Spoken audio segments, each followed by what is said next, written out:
Well, hey, I'm Great Grandpa Beebe. We're going to talk about a few things again. This is my guest today, Hope Hickman, and you've been pretty busy doing a lot of artwork. I have been pretty busy doing a lot of artwork. I'm here just to kind of pick up a piece that I fell in love with. I don't know. I really like it. I don't know why. It's just kind of like it's bright and like abstract in a way, but also like flowery. You know. I was going back and looking through some of your old Instagrams earlier today, and I was like, okay, you use this technique in like flowers and lighting and sometimes and things. But in this one that I bought, it feels like it's mainly just that technique, right? Yeah, definitely. Which I like a lot, yeah. Yeah, I was doing a lot of botanical abstracts. I would go on these long walks in nature, and I was sort of getting mild inspiration here and there, but everything was kind of overwhelming when you view foliage. Yeah. And at the time, I was really interested in, native plants and invasives and sort of like biodiversity.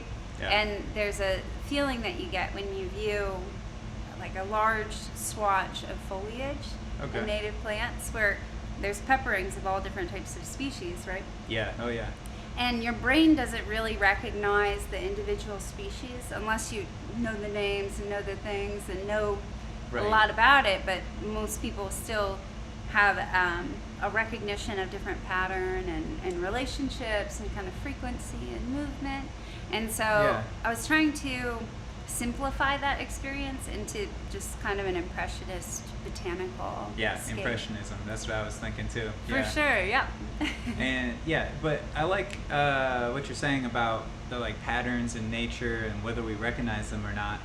I've had some experiences where like I'd travel and end up in like the redwood forest, and all the patterns of ferns and things are completely like alien and foreign to Totally. me. And Yes. like I love that feeling though too. Yeah, you it's a know? great feeling. It's Kusama.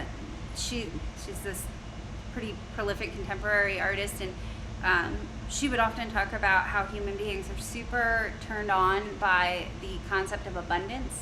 Okay. So she'll incorporate tons and tons of polka dots, and Yeah. I think her name's Kusama. I hope I say that right. Right. Fact check me. No. But so she would talk about how human beings are really stimulated by abundance and Yeah, yeah. and new things. That's pretty stimulating also. So when you kind of Yeah. combine pattern, which we all are drawn to pattern. We're all drawn to sort of like repetition, just naturally. Right, yeah. And then you pair that with just a big scene that kind of washes you in like abundance. It has a tendency to create or elicit these really kind of weird, good, calming feelings. And you get that in nature so easily, you know, even if it's a Japanese knotweed invasive species, or garlic, Chinese garlic, Right, or whatever right. it's called. You still get those kind of feelings of, wow, look at all of this stimulating stuff, and it makes you feel good. Yeah, and it's, I mean, our evolution is definitely just like still here, you know, Oh, like yeah, totally. all of the last 500,000 years are still like here. you Yeah, know? yeah, And people ignore that, or people forget about that a lot, you know. yeah. Just because we can like jump in a car and we're completely capsulized, you know, Mm-hmm. Yeah. disconnected from the outside world And there's so a much. sterility to it too. Yeah, yeah. Even though a lot of our experiences are regular and predictable, and things that like cars, for example, cell phones, screens, all these things that really are pretty brand new to the human being. Yeah. We've normalized all of these things, and I don't want to say any pontificate and be like, oh, these are horrible things and we shouldn't have them, but I do think that stepping outside of the man-made and entering into a nature space, it just naturally has calming effects and stimulating effects, and Right, and you need that. I feel like I definitely need that. Personally, I do not prefer Yeah. screen stimulation when I can go on a hike, you know. Yeah. And I think most people would agree with me on that. I had a crazy idea a few years ago. I wanted to like just like run in different locations, or bike or whatever, and just have like a drone follow me and like Oh yeah, like totally. film through like the landscape, and then like I'm like, okay, I could put these on like treadmills and like bike machines in cities, and Yeah. they'll feel like they're places and things, They might feel like it. They might also be like, it's not the same. And just get a deep YOLO or wanderlust, Yeah, you know? it's like, man, I really wish I was there. I did find one. I was out in Massachusetts one, and like I was on like it was a treadmill, and I was like running on it. Yeah. And it had like these programs where it was doing what that it was doing that. Oh, okay, Where yeah. you have like, and it ran at a certain speed, which was weird because you're like running on like the boardwalk in this place, and then you're going on these trails, and there's other people there. Yeah. And you're like, I feel kind of like I'm there, And then, but the weirdest part was there was like a post like in the middle of the path, and like I tried to dodge it, and I was like, wait a minute, okay, I'm not there actually. That was. That's funny. Have you tried virtual reality ever?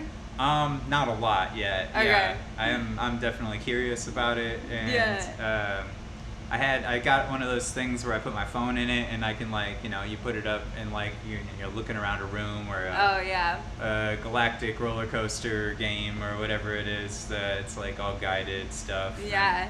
VR trips me out. Yeah. It's so weird. I can't do it for longer than like 30 seconds, and I just get like, oh my god, take it off. Where am I? It's so dystopian. It's so bizarre. Yeah. Yeah, for sure. But I Yeah. do think that would be interesting too. I don't want to quote things because I don't have references. To the idea that it's trying to address, right? Like paraphrasing, right? Yeah, let's just say, hypothetically speaking, somewhere in the world, I think that there are people who incorporate VR into Alzheimer's, like with Alzheimer's patients, so that they can relive elements of their Gotcha. Their actual memories. And Yeah. but yeah. I don't quote me. Like if somebody like, oh, I remember Paris or something, and then you just like take them there with the VR. Oh, kind of that'd be thing. so cool. Yeah. That yeah. would be a cool way That's to- completely happening right now too. Oh, Like- yeah, totally. Don't have research references, but yes. Yeah. I looked into it a few years ago, and like I know that it has to be happening by now. Like, Yeah. And I don't know. Yeah, the world's You can changing. put a little thing on the bottom of this at the end of it and be Yeah. like, check out this. Yeah. This is the bullshit that we were kind of talking about. Well, yeah, and that's part of like the idea of recording the conversations and just being like, okay, like in a world where we have the ability to just like look for anything at any given time. Yeah, that's so true. Like I'm constantly like listening to people or podcasts or whatever, and just like getting ideas or just being inspired and going off in other directions with it. Yeah, Or, tangents. yeah, exactly. The internet, black holes, beautiful Yeah. black holes. I love them. Yeah, because that's where you learn the most, I think. Yeah. It's like when you're not trying to accomplish exactly what you think that you should be accomplishing, or you're procrastinating otherwise, right? Like you're like so much more interested in this thing right now. Yeah, definitely. Yeah, the freedom to wander. Yeah. Through your research, the freedom to kind of pick up rocks. you know? Yeah. That's important. It is. And I do think that's more of a it's a more sort of intuitive way to acquire information. Yeah. As like, opposed to hunter-gatherer kind of yeah, aspect. Like, yeah. where it's like, well, I don't always know where my food is, actually. Like, maybe I should look over here. I think the internet has its issues, because some of those deep dark black holes, as entertaining and stimulating as they may be, Yeah. can be problematic. There's Yeah. some things that are better left. Rocks better left. Just keep it in the right. stream, Yeah, and that's the problem with wisdom, is that you can't unknow certain things once you know them. Yeah. Like, that's, I don't know. You also can know things that aren't true. You know what I mean? Yeah. Yeah. and really know them. Once you hear it more than once or twice, like, you automatically think that that's real. Yeah, it just starts. It Well, gets that's in there. I mean, we live. I mean, I always go back to old world, you know, like where we used to live in 100 people communities. You know, it's like, you know, kind of who to trust and who not to trust if you only see 100 people like in most of your life. You know. Yeah, definitely. It's That like, makes sense. that's kind of. I mean, and then we had 1,000 people. You know, like, and then we it was had like 2,000 people. Yeah, and right. then we had Now we're in a global community of, you know. a shit show. Yeah. Sorry, It's can like- I swear? Yeah. Okay. Yeah. Yeah, Yeah, that's clearly. a really interesting concept because I'm a huge proponent of sort of swaying to the winds of majority. Obviously, there are instances where that really backfires, you know. When, Yeah, yeah. An instance of like, I'm not even going to go into it. You can use your imagination. There are moments where you don't want to follow what everybody else is doing, but Right. but- And that's information, and then, but the other side of the coin, I'm kind of steering ourselves away from this right now. Sorry. Oh, Yeah. let's do it. Let's get out of here. We're too far in. Let's get out of here. Ask me about art. No. That's where I'm going. So, all right. So this is a question I've been kind of thinking about for a few days, honestly, because I wrote. All right. So I should have looked this up before this, but I like the idea of it. Okay. Mm-hmm. Where like the story is that like the Renaissance painter Michelangelo. Okay.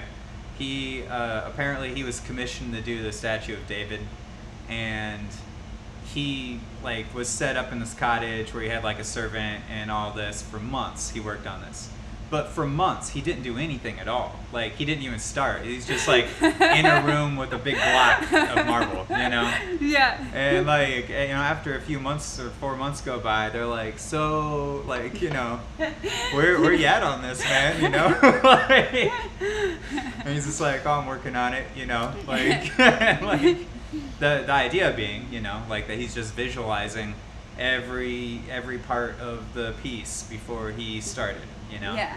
so that he knew where he was going with it, kind of thing, you know. Yeah.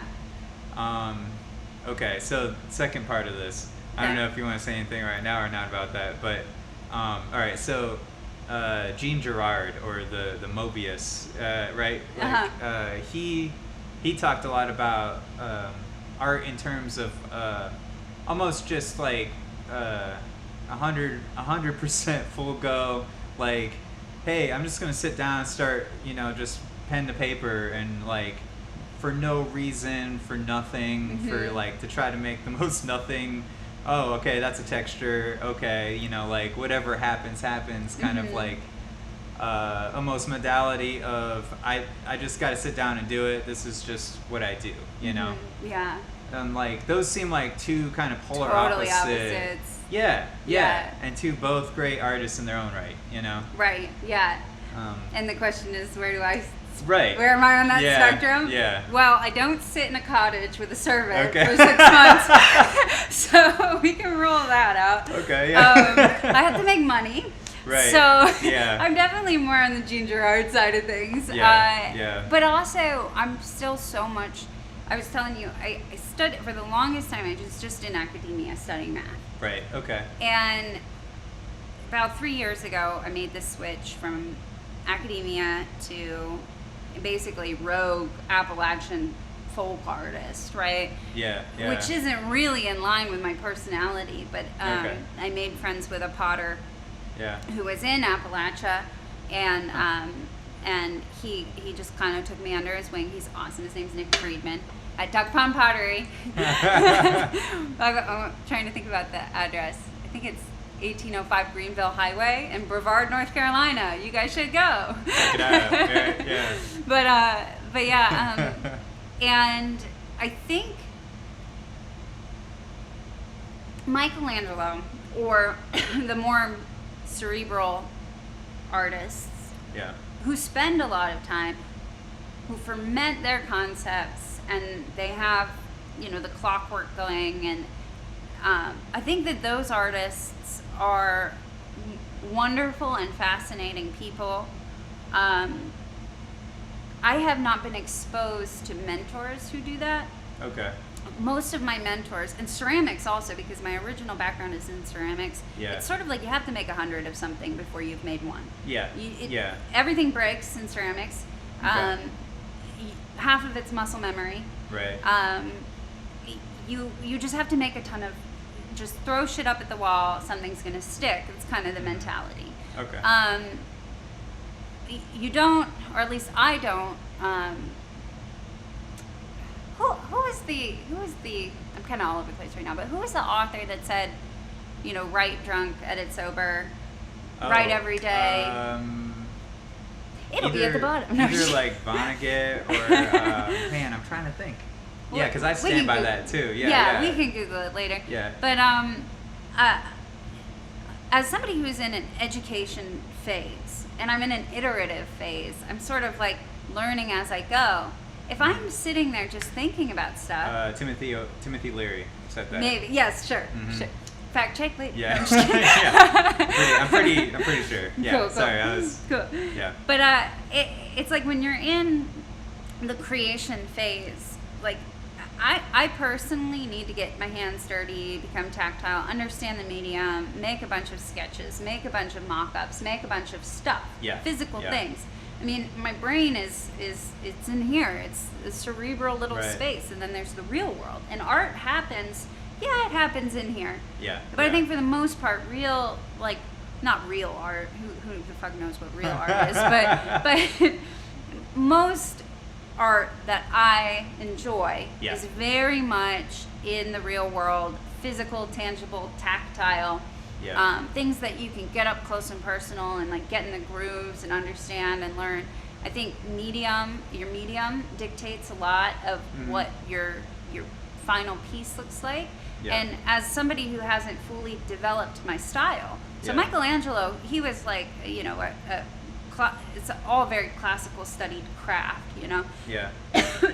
So maybe he was able to, I mean, not even just Michelangelo, but people who paint in a particular way, neoclassical painters and realism and photorealistic painters. Yeah. They have a tendency to be a little bit more cerebral. Okay. Because their pieces take a very long time to create, and so they want to be intentional as they go into those spaces. Right. I'm more from that folk art background that let's just make a ton of stuff. Let's just make a ton of stuff. Yeah. And maybe after 100 sketches or 100 iterations, it clicks, and then you make that one thing that really speaks to you, that's really kind of strong. And something that's also, I find work that you create through spontaneous creation or iterative creation. It's like, okay, you make one thing and you say, oh, I like this, and this of it. Yeah. And now I'm going to do the next one. And it iterates as you go. So when you look at the first piece and you look at the last piece, it's like, how the heck did you get from point A to point B? You put all the pieces in between and you start to see this story. Right. As narrative.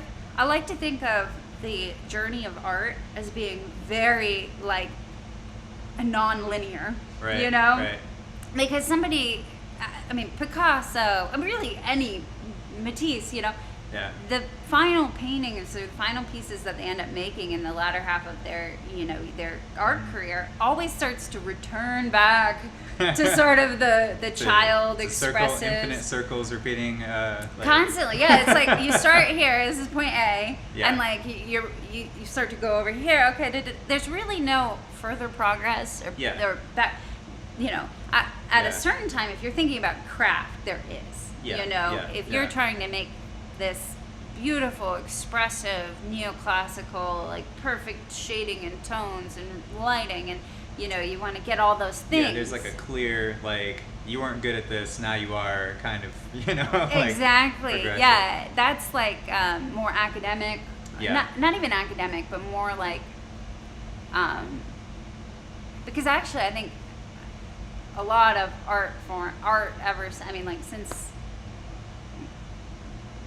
since the invention of the photograph, art has been leaning into these more abstract, bizarre, interesting, kind of wild and crazy, non-figurative spaces. So, I think that now most artists that I know and myself, we start here, right, and then we kind of just go around and around and around and around and around. And we might end up at the very end of the journey with whatever medium we're working with, right next to that point A. Oh, yeah. But it's just they got that little je ne sais quoi, you know? And you're like, I did it. I got it. I finally got there, you know? And I can feel that a lot with, like... And that has a lot to do with your confidence behind it, too. And, like, you already know exactly what you're doing before you get in, you know, before you get... Like, okay, so... it's interesting, your answer. Like, I think that based off of the circumstances and based off of how you interpret that, like how I interpret your answer, I feel like it's the same answer. Like, I feel like if I'm gonna sit there and think about a thing for a really long time, I'm gonna do the same thing as if I'm just sitting there just doing the same thing over and over again until I get there. You know, it's almost the same type of process, you know, like in a way. In a way, yeah. Yeah, and I think it has a lot to do with maybe with circumstances, you know? Like, Michelangelo was maybe famous and had somebody just like, you know, gave him a bunch of money to do this, you know? Totally. You know? Yeah. And so it's like, but if you're not in that situation, then as long as you keep making stuff, you can just keep knocking it out the door too, you know? Yeah. And it's like, well, that's not exactly where it is yet, but you can buy it, you know? Yes, exactly. That's totally my kind of mentality with a lot of what I do, because my income is very much driven by what I put out online. Yeah, yeah. And you know, you don't have to. There are artists who are not slaves to Instagram. That's a real thing. There are artists who make their money off of gallery representation and make their money through word of mouth and you know, what have you. But being in the area that we are in Ohio, I find it's much easier to market to people globally online. Yeah. Sorry, I have like a it's dusty in the warehouse. I don't know if they notice it's. Yeah, we're in a giant warehouse right now, which is pretty epic, honestly. Yeah, like, but there's cat hair everywhere. Oh my gosh. I'm not allergic to cats, but Chester, he's this very, very old Maine Coon. And every now and then... Got the long hair. Yeah. It's like wrapped around my uvula. Is that what that's called? That's what that is, right? Not. Yeah. I didn't just I'm no say dentist, something. But yeah. Okay. Let me just explode over here for a second. Y'all are gonna have to. I'll say a few things while you kind of recover over here. Okay? All right. So I have one other thing to say about what you're talking about too. Yeah. Yeah. Watery eyed over here. Oh yeah, I'm Take crying. Your time. I'm Take just your time. crying. Art just makes me so emotional. It's so epic. It's so epic. Everything I do, I pour my heart into. That's why it is. And I just need everybody to buy my work. No, I'm just kidding. Hope Hickman art. Instagram. Passion, just pure passion. I'm constantly tearing up in my studio. It's not because of the cat hair, it's just because commission I'm so there. More pieces of art from everyone. Actually, don't commission work, just buy what I have. Yeah, right. Yeah. I don't want to have to do a certain thing. Yeah. Oh my goodness, yeah. All right, so yeah, this is. I think I swallowed it. So okay. We're good. Nice. Yeah. Nice. Yeah. So all right. So I have this. With art and with like I'm more or less more on the music side of art most of the time. Okay. Yes. It's not something that I really choose to do. It's just that it chooses me, and I'm like, I'm gonna pick up a guitar right now, and oh dang, that's a good riff, and then the whole rest of my day is like finishing the song. You know? Totally. And so like, but there's like a certain momentum to it, I think too, and it's to me like. In the recording studio, like over COVID and over like November, over the winter time, like I was just like in an entirely different mode than performance mode, you know? Right. And I was just in this mode where I was like, okay, I'm gonna like make this like electronic like synth album, but I didn't really have like a real synth, you know? So I was like working on that. But then I just like kind of went down this whole rabbit hole of instrumentals, and every now and then I would make like a Great Grandpa BB song, right? Which are great, and I love all the stuff that you make. I'm an avid listener. I appreciate that. Yeah, but yeah, so I did like a radio show, and that was like last Saturday, and that was like the first show performance that I did in a really long time. And so like leading up to that, like the week before, like I started going over the old songs and like what I was gonna do, what my new songs were, and like, you know, like I had never played these live before. I only recorded it that one day, so I don't even know what that song is yet. You Right. know?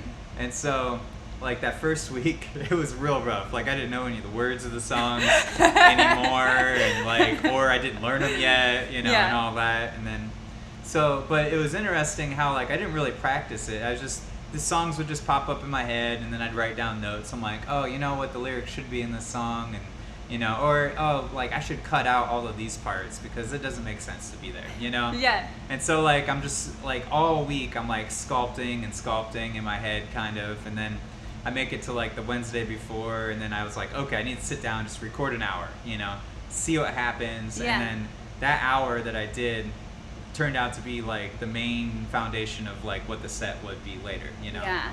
And then on Thursday I recorded again, but I made sure to make it as not as bad as possible, but as just unorganized as possible, maybe. Yeah. Okay. Because I knew that like with shows, with performances, like a lot of times if you have like a really good practice before you play a show, like the show won't go good because you are trying to recreate what you just did.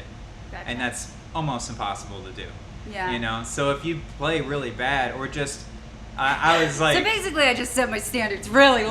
Yeah, like, exactly. Well, I just got in the mindset and I was just like, hey, I'm just having fun and I'm just going to talk nonstop and like Yeah. say whatever I think is hilarious at the time. Uh-huh. And like some of that worked and some of it I kept, you know? Yeah. And so I like went over, listened to the recordings and stuff, you Yeah. know, and then Saturday came and then I was still like super nervous, you know, like I'm at a venue, there's people here, I'm gonna be on the radio, and like, okay, like for an hour, like they're just gonna let me do that, no commercial breaks or nothing. Okay, great, you know. And so I was like, I'm gonna take a walk, you know, like so I took a walk and just kind of like, you know, saw nature again, houses, and just like, okay, cool, reality's real still, you know. Yeah, Like, yeah. let's go back. And I felt like I myself, like I felt like I nailed it, like exactly how I like wanted to in a way, even though things weren't like in live performances, things are always just like, okay, like I wrote this little skit here, but like all the lines I'm saying backwards to what character I thought was gonna say it, right? So I'm just like, now we're here, now we're dealing with this now, you know? Like, or whatever it is. Yeah. You're just falling down a hill with it, you know. But I love the recording process in that way. Do you feel like the momentum of the recording process led you into a better live performance?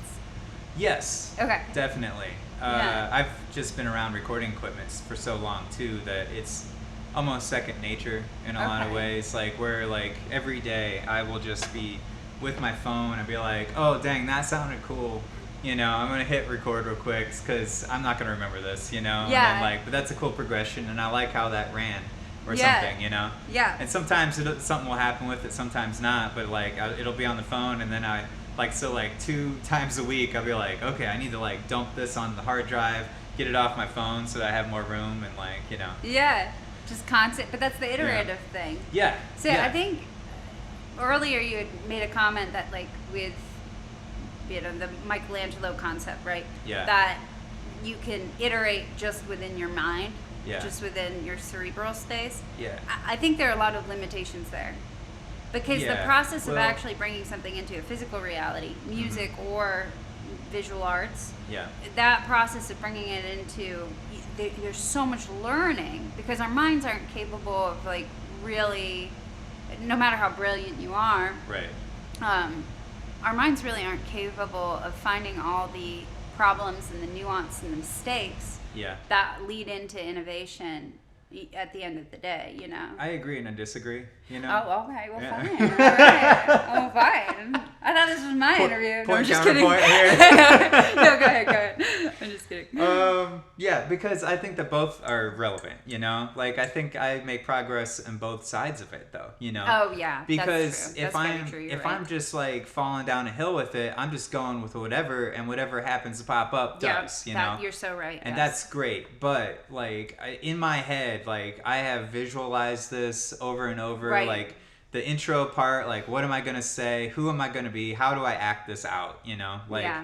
that whole like world, like I definitely like went through my head and I reinvented like 15 times before I even got there. Yeah. You know what I mean? You're right. You're totally right. I agree with you. It's the premeditation, the structure Yeah. that you need to be able to really create work that is of substance. Yeah. You can't just swim. Well, some people can swim around. But right. Well, and there, yeah. makes and me feel a little crazy. Yeah. I run out of space on my hard drive before like my iterations stop, you know? like I just need to stop recording at some point and just be like, okay, well, you know, I can do this without that for a minute too, you know? Like, so yeah. It works both ways, I think. I think you're right, yeah. You know? I think you do need structure. You need discipline. Discipline's really important, and that's part of that, for sure. And so I was thinking about this on the way here. So we have like, so the idea of like you have a new idea, okay, for a piece or for whatever, and then you tell somebody about it, and then you never do it because you know, like you're like you just like explained it in infinite detail to this person, and they're like, "Whoa, that's an amazing idea! I love you. You're a genius." And you're like, "Maybe I am. Yeah, actually." There you go. And then you just never like accomplish the thing, you know. That's a complex. Right. Yeah, right. that's a complex for sure. What's interesting is what I was thinking about on the way here is that like if you already are like once you get past the stage of like not doing enough that you don't have enough to talk about, like if you have like 15 projects going on already that are already done and you want to promote or something, and like someone's like, well, what are you doing? I'm like, well, I just did this and let me tell you about how this went. Like then you aren't talking about your new ideas anymore, you know. And I'm a huge get it out for, like make room for the new, make room for the new. Yeah. Like I don't know if you noticed in my space right now, I literally only have the new stuff. You know, I try to make sure everything is either at a gallery or sold and if it's not successful in that way, then I house it in storage because I think you're so right about you need to be able to focus on what you're doing or just take a break. Right. Like a couple of mentors or artist influences that I've interacted with have given me the very specific advice that you need to go through cycles of promoting yourself and working, you know? Yeah. And because I don't do the former. Yeah. I'm all about working. If I could, I would just work. That's what it's all about. Yeah, that's what you want to be doing. That's what I want to be doing. Yeah. But you do need to take a couple of months or for me, I can't do that. But I'll take a week. And I'll make my phone calls, go out there. I like to do travel scouting. Okay. So it's like, I'm going to go to Miami this weekend or this week, and not Yeah. weekend. That would be, I drive everywhere, so it's got to be longer than a weekend. Yeah. If I'm going all the way down to Miami, but and it's like, and I'll take a week, and it'll be sort of like a refreshing vacation / replenishing. I'm still thinking, artwork. Traveling in any kind of a form, or even like study, I feel too. Yeah, I write a lot. I don't know if you write a lot with music. Yeah. I feel like those two are even more hand in hand. I write so much bad poetry. It's so bad. It's the worst. It's absolutely the worst. But I love doing it. That's the best. That's my favorite though. The horrible poetry. It's just like raw and like it's vulnerable. So and vulnerable. Yeah. So vulnerable. Yeah, I mean that's what poetry is though, you know? Yeah, like, for sure. It's like, this thing was too orange and it really rubbed me the wrong way today. Sorry. All of these people are mad now. Yeah, I have like I don't know if you're the same way, but it's sort of like little creative side hobbies. Yeah, they are hobbies. Like this is not work, but it's a way to bolster my creative juices as I go into artwork, because artwork for me is very discipline oriented right now. Yeah, it's very like mechanical. It's very, even though I'm using all these bright, girly, botanical colors, and it's like blah blah blah, and it looks all like I'm probably just listening to like Wolfpack and like Right. boogieing and being like, look at my painting. That's not at all what it's like. It's like I'm going in and I'm like, all right, mix the paints, look at the thing, you know, like it's very sterile. Yeah. I do yeah. like to put on some music, but every now and then it turns into a true crime podcast, and then it's a whole different vibe. Yeah.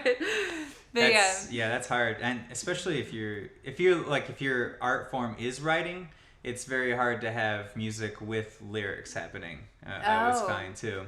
Interesting. That's interesting. One of my best friends is a songwriter, Clint Roberts, and we're always talking about. He's like Nashville singer-songwriter vibes, you Gotcha, know? yeah. And I'm always like, why don't you write? He's like, shut up, Hope. He's like, I'll have my process. Yeah. I'm like, all right. You know, whatever. To each their own. I can get lost in words because I never have to do words in my work. Yeah. There's no words, Yeah. you know? Until somebody asks me about it, then I have to come up with something, but... So, you know. all right. So this is from my viewpoint. Okay. As an artist, last year. Okay. Oh, are we gonna talk Like- about COVID stuff? Okay, let's do it. No, I mean I'm No, not gonna okay. talk about COVID necessarily, but just Okay. like where my frame of like work was. Okay. Okay. Because like I didn't have any live shows anymore, right? Yeah. And then so that leaves me open to do whatever. Okay. Right.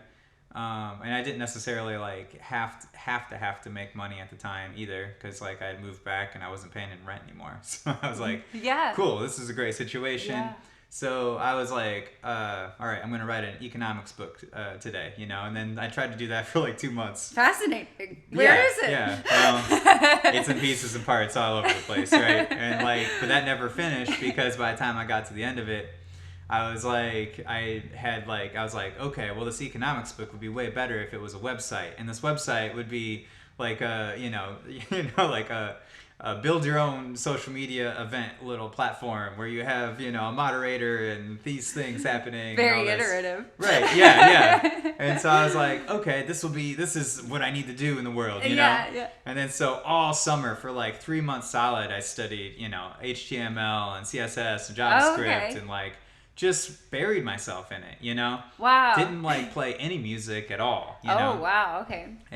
But like I did know like last winter in the back of my mind, I had started playing drums a little bit, and I'm like, okay, I think I can maybe do this if I ever try this again. But like, but I'm not ready. I'm not there to do this yet, Yeah. So I knew I was taking a break from it anyway, and I didn't have to play shows, so that was great too. Yeah. So I wasn't playing any music all summer, and then by the time November hit, it was just like 1 to 4 songs every week, completely finishing songs, drums, bass, keys, everything, and they were all in different directions and all that. And I kind of gave up on the website idea to the extent where it's in my head still, Yeah.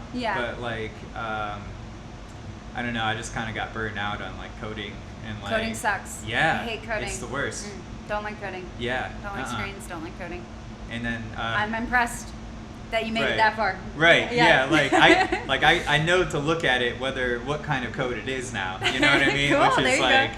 Mind blowing. Right. It's like, oh, all these languages. What is Yeah, this? yeah. Yeah. But now they have this. It's called GPT-3. It's like a artificial intelligence like API that like can build websites for you with like 1 word regular descriptions of like a sentence. I'm like, I need my website to be like the Hertz rent-a-car website, but I want it to be like this. And they'll do it. It'll just code the whole thing for you. And I was like, okay, well, I'm not gonna code anymore because if we're Don't already code it. here, we're already here. You know, like that's it's fine. like I feel like whenever I'm trying to like do anything in like I don't know CS, I just think to myself, this is binary. Like in 20 years, whenever like I use coding so sporadically that I just feel like there's no reason for me to put this much energy into understanding all of these languages. It's so absolutely ridiculous. Yeah. In 20 years, we're literally just going to be able to look at it and it'll know. Yeah. You know? Yeah. Like computers can code better than humans can. Okay. That's we suck. that's where we are. All we have to do is code a computer to do the thing, and then it's done. One person needs to code the computer to do the coding, and then we're good. That's it. That's the exact. That's so dystopian. Yeah. That's so scary. I'm so freaked out now. Oy vey. Oh man, I could go way deeper than that on that whole. And I'm a good person for your next interview. No, all right, nice. Yeah. Like he actually is phenomenal at coding, but okay. Nice. So he'll probably look at us and be like, "Y'all don't know what the fuck you're talking about." Yeah. Like I was in it for 3 months. I know everything. It's like, yo. Yeah, exactly. No. Run, compile. Wait, compile, run? No, just kidding. So you have an interesting piece of artwork over here. Oh, well, yeah, on talking your about, chair. well, the whole thing that we were just discussing was the concept of like putting things on the back burner Yeah. and then revisiting them, Yeah. and then revisiting them. I Yeah. kind of, my artwork can kind of be grouped into a couple of different little. It stokes your longing for. Yes, it does. It's like a long distance relationship. Right, exactly. right, yeah. Yep. Like I like you so much more when you're over there. Yeah. But then when you're close, it's really great too. But then now go over there again. Okay, that's fine. Yeah. Just give me that text message Yeah, every yeah, couple of days. yeah. You know? Like, oh, it's them. Okay. Yeah. Hey, you still exist. This is good. This is good. Good to know that I'm getting some positive reinforcement from that concept. But no, yeah, putting things on the back burner, having a bunch of things going at once. I think that's the easiest way to not really get very far with anything. Right. But to have the most fun of any, like at the yeah, same time, exactly. like, Well, you had asked about kind of like the COVID year, right? And Yeah. not. I stopped doing ceramics because, Okay. well, I have a small ceramic studio, but you saw it. It's Yeah. real nasty. It's kind of like a little dungeon lair, creepy. Yeah. And my kiln needs all new elements, and it's just. Yeah, I don't have a lot of benchmarks for my ceramic studio, like viewing, like. Okay, so here I'll give you context. So the Duck Pond Pottery is. Okay. This lovely, quaint little Appalachian so you know pottery. about, like. Oh, yeah. it's gorgeous. It's right on the French Broad River with Yeah. a beach that you can like just, there's like a rope you can cascade down and like watch all the hellbenders and it's gorgeous. By the twine of some hair and a vine, and like, and it's just like in nature, in the mountains. There's salamanders everywhere and. Is this in Carolina? In Yeah. Nashville? Yeah. It's in a place called Brevard, which is kind of bougie. Okay. Right. If I'm Yeah. gonna be honest. And it's I've walked around the town a little bit to know, like, like Nashville or Brevard. Just Asheville. Oh, okay. Yeah. Brevard's like right in between. There's Pisgah National Okay. Forest, Caesar's Head State Park, and Yeah. DuPont State. Okay. So it's a tourist destination for anybody Gotcha. who likes waterfalls or hiking or rock climbing or biking, Yeah. mountain biking, or beer. I guess I probably stayed in Black Mountain mostly. I guess. Black Mountain's as far very as- similar. Yeah. Yeah. Okay. Yeah. Black Mountain's cooler though than Brevard. Brevard is Okay. like older folks. If anybody from Brevard sees this, I apologize. You're not old. You're my friend. You're not old. but yeah, it's sort of got a sleepier, like. Oh, I come from a very sleepy town. Yeah. It's also a little bit like it's got a lot of retirees. Yeah. And so with money, Yeah. Mountain House Okay. retirees who Gotcha. can invest into the music and the art, and it has a really strong musical background. Nice. The Steep Canyon Rangers are from there. Okay. And name other bands, but right now I'm totally blanking. There's like 100 bands that are from Brevard, and they're all phenomenal. Yeah. Yeah. Alexa Rose, Nikki Talley.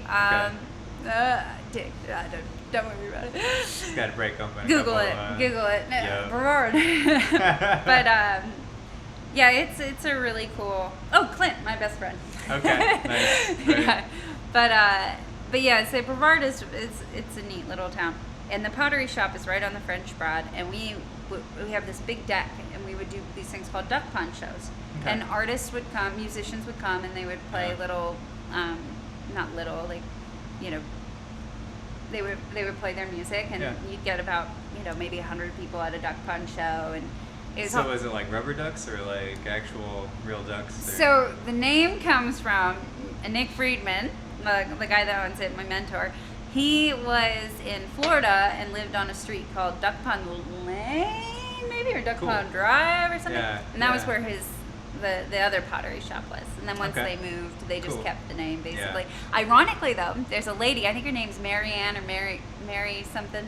Yeah. And she's got this rescue down the way for rabbits and guinea Yeah. pigs and donkeys. She's real into donkeys. Okay. And so every now and then we will get ducks in the French Broad River. I've heard that donkeys are very wise creatures I don't know, from I don't know. people that I know who've had them. Yeah, anyway. I trust you. I Yeah. trust you. Yeah. But yeah, so every now and then we do get a duck or two, you know. Okay. But it's really just from So the I farm. got my name from a road that I used to live on too. Oh, okay. Yeah, it's kind of an interesting story, like the great grandpa BB idea, right? yep. Like, so I lived, I was in these washboard bands for a while. Oh, cool. Or I played washboard in Nice. a couple, bluegrass bands or old timey, whatever Yeah, you call yeah. it, and The good stuff. jug bands, right? With Yeah. the stand up Yeah. stick with the one twine string. Yeah. Anyway, one of our bands, Rambunctious Bunch, moved into a house, and the Apple Stompers would come over all the time and rehearse. And there was also a surf rock band called the Coffin Riders. Anyway, it was a little microcosm of music in that Yeah, house, right? yeah. And it was called Earl Street, and my great grandpa BB's name was Earl. Okay. Okay. And before I moved into that house, though, I was doing open mics with Johnny from Johnny and the Apple Stompers. Okay. And we would just get drunk and play a bunch of songs, and then I was running out the door with my guitar in my hand, no case, I'm Yeah. just and Johnny's out there just playing bluegrass that I'd never heard before, and I'm just like, you're like a jukebox of old timey bluegrass stuff, and. I'm just like, Grandpa Johnny, and then we just looked at each other. I was like, yeah, okay, well I gotta go, and I played two or three other places, in the front yards of people's houses and stuff later that night. But and then ever since then I just started calling him Grandpa Johnny. Yeah. And then I was older than him, so he was calling me Great Grandpa BB because everybody just called me BB, generally speaking, Yeah. And then so we moved into that house on Earl. And it was an old cobblestone street, and Aw. it was really cool That little sounds like place. so much fun. Yeah, That sounds yeah. so good. That's what I So want. I he- want that. So he would come over and just call me. He's like, "Great Grandpa BB, what are you doing?" He was the only one that called me that. Yeah. And then and I was kind of becoming very bored and playing washboard nonstop in these bands. I was like, I can do more, Put me in, coach. Yeah. Yeah. So Especially surrounded by so many Yeah. awesome bluegrass bands. Yeah, And, yeah, old time definitely. music. Old time music is so addicting. When I was younger, Oh, I yeah. used to think it was ridiculous. I was like, this Right. is ridiculous. All you Yeah. people are ridiculous. I can't believe you can listen to this. And then and Nick O'Hara started getting me onto Rumpke Mountain Boys. Okay, Next yeah. thing you know, I just start going down this rabbit Oh, hole, yeah. and now it's every time I hear a banjo, I'm like, what? What's going on? Yeah, for sure. It's addicting. I love it's so it. addicting. Yeah, it's so good. And anyway, the one day, I'm playing the bangity clank, in this band downstairs, and I'm like, I'm tired of playing the bangity clank Yeah. with the teapot and the washboard, and Yeah. anyway, I went upstairs and started playing this guitar, and I was Uh-huh. like, this is a great song. And I went downstairs and they're like, we just wrote a song. And I was like, I just wrote a song, And that was where we diverged, That was the day that it happened. I felt internally.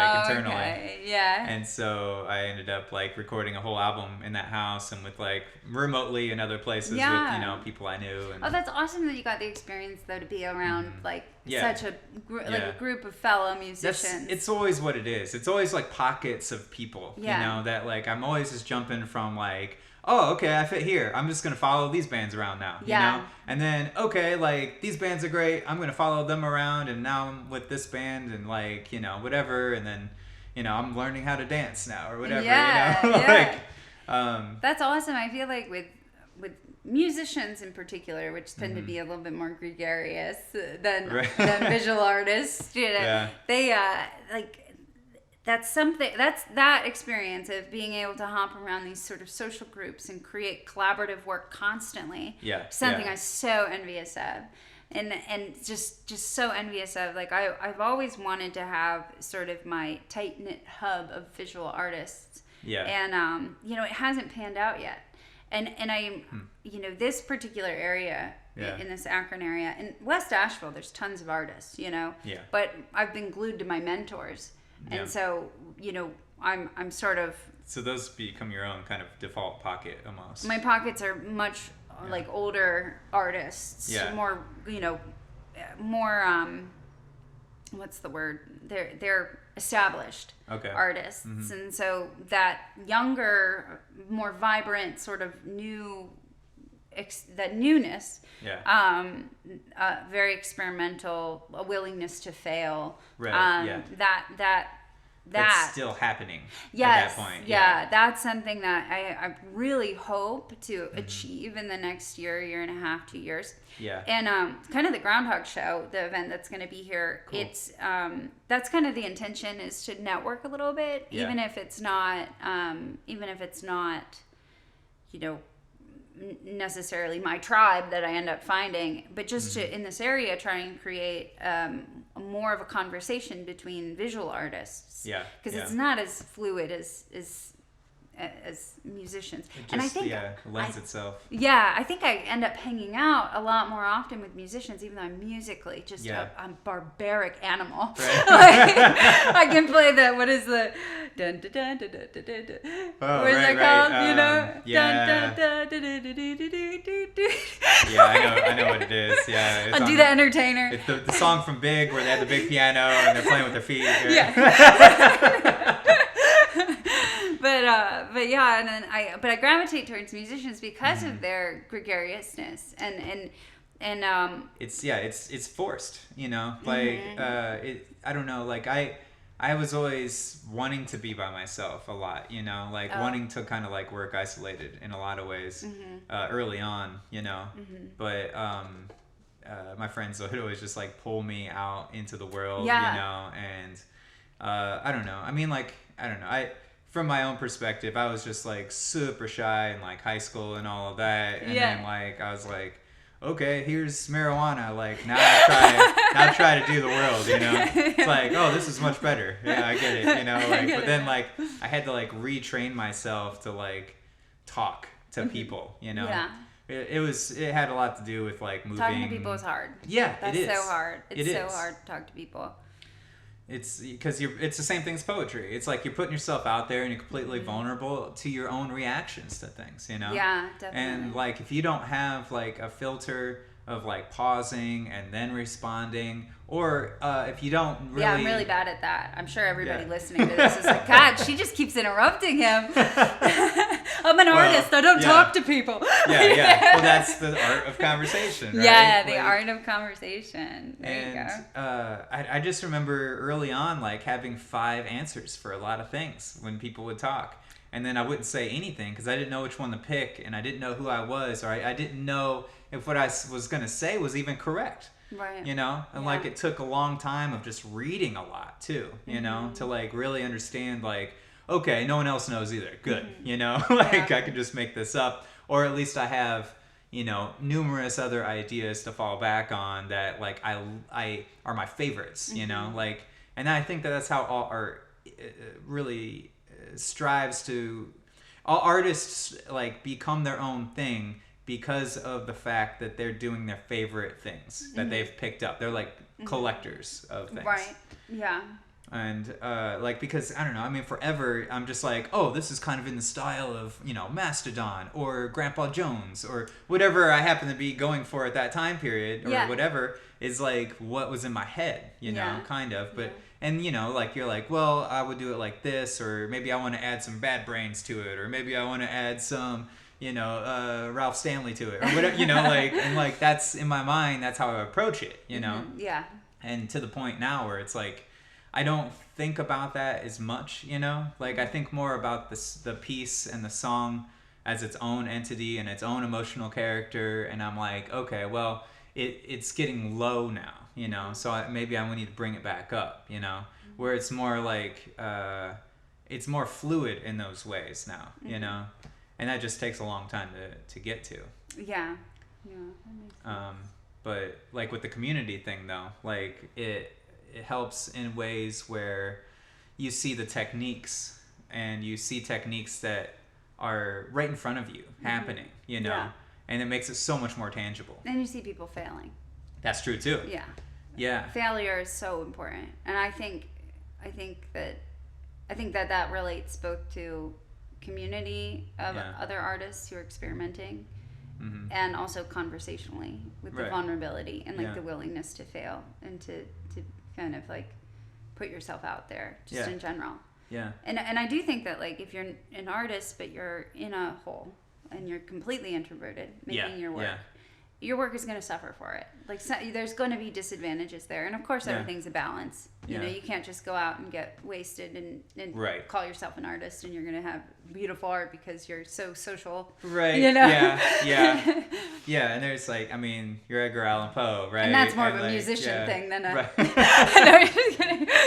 Probably true, or a writer thing, even. You know, writers. Like, writers are pieces of work. Man, sorry if you're a writer. Like, exactly. Yeah, I mean, I've tried to be a writer, you know, like in different time periods. I would love to like, be a writer. Yeah, I would love to be a writer. It's so romantic in its own romantic. like it's so romantic. I think writing is just. I'm bad at it though. I'm so bad at it. Oh man. I'm really weird at it. Like I tried to write a novel in the beginning of 2019, and like I always knew that like to do it proper, you need to take like 3 months off and just like, so I was like, okay, I told my folks one day over lunch, I was like, okay, I'm going to go to Buenos Aires for 4 months. They're like, well, like we know somebody, like, you know, like what about this guy over in, you know, Massachusetts? You could probably stay there for free. Did you go? Yeah. Oh my God. Yeah. So what happened to the book? Well, I wrote it, right? Yeah. And like I was writing like 2,000-3,000 words a day for 4 months straight. Wow. And like that was like, it felt to me like it wasn't ready, right? So when I got back from Massachusetts, which is where I actually stayed, I really still want to go to South America at some point. But you know. Yeah. But when I got back, I ended up like, you know, editing all summer to the point where I got, you know, a quarter of the way through the second, you know, draft of it, where it got, because, you know, like, I don't know, it felt like where I was like it was such a complicated story and it was such heavy writing, you know, like where like every line is like loaded, you know, kind of thing. So I was just like completely immersed in it, you know, to the point where like there are so many stories within the writing at the point where you like, once like September hit, I was, you know, running a festival again. And so I had to take writing off for that entire month just to like organize that. You lost some momentum. Yeah, I did. And it was really hard to like, all winter I kept trying to get it back, and it was like, you know, so it's still there, but to like really it's on the back burner. Yeah, to really know Gives where I was. Gives you a text message every other week. Yeah. Yeah, it does, you know, for real. Well, I mean, it's wonderful that you even got that far, you know? Yeah. I've wrote. Yeah. Attempted to. Yeah. And it is a very difficult thing. Yeah. I think momentum is huge. I think you really do have to just commit yourself to it. Like. Yeah. Like just, full-heartedly, like. Just. Like full-heartedly and also fool-heartedly, like. Yes. Yeah. FOOL. Like this isn't smart. This is not a good idea. This is the dumbest thing. I could just go my whole life and not say things and be a humble bastard in the corner. Yeah. And that would be much better. That would be much healthier. Maybe I shouldn't say anything, but maybe I'm gonna write a book right now. That's what I always end up writing about. Is shit that I know nothing about. Right.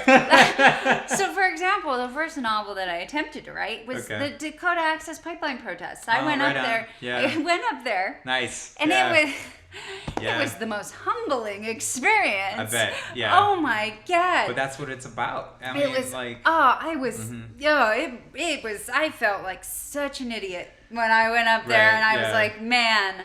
I am just a privileged little white bitch. That's what's going on right now. And that's I think half of what writing is. Yeah. Is that confrontation with how dumb you really are. Oh my God. It's so humbling. So many things. Yeah. It's so humbling. Everything. Like even like if you're like a Stephen King horror writer, like do you know how to like shoot someone with a sniper rifle from No, a building? no idea. But this is what we're writing right now. Yeah. You know, like apparently I'm an expert at it. You know, like how am I gonna make this believable to people? Right, you know? exactly. Like, exactly. It really is. Part of like, me thinks that the whole J.R. Tolkien fantasy thing is actually significantly easier than like, you know. But I don't want to say that because I know everybody's going to get really pissed off at me because I mean, like, first step one, you make your own language. Yeah, easy. Yeah. You know, we'll do that. Step two, you build your own geography based off of your story. Even easier. Right. Yeah. So that's simple. That's simple. And then the character development really drives the whole thing. And like, oh man, characters. And Characters then, like, are great though. Oh yeah, it's so much fun because like when it was so weird. I like want to tell you about the book that I want to write, but I don't want to tell you about it because Exactly. Yeah. Just it's when this goes off I'll tell you.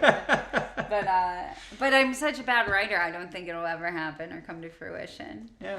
Oh well. It's but the other thing though is the it's a commentary, a negative criticism on TERFs.